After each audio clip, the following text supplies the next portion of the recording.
con questo progetto i familiari potranno venire a far visita ai nostri ospiti insieme appunto agli amici a quattro zampe che appunto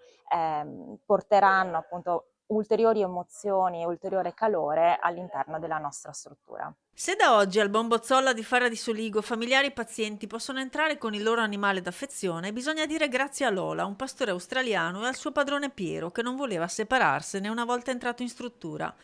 Oggi la cagnolina di 7 anni, scodinzolando, restituisce al suo padrone un pezzo di casa, dato che l'istituto, con il progetto Zampe in visita, ha aperto le porte ai cani e gatti dei residenti, diventando una delle poche realtà in Italia a permettere in modo regolamentato e sicuro il ricongiungimento con i propri amici pelosi, riconoscendo così il valore profondo e familiare del legame che si crea. Sono molto contenta perché necessitava un po' la presenza del cane a mio marito,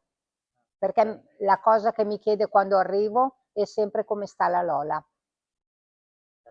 prima di chiedermi come sto io.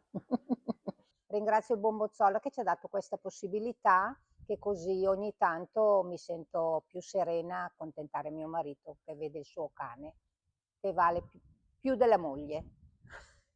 Non è pet therapy, ma qualcosa di ancora più semplice e di più profondo, ricostruire la quotidianità e gli affetti che spesso si interrompono con l'ingresso in una casa di riposo.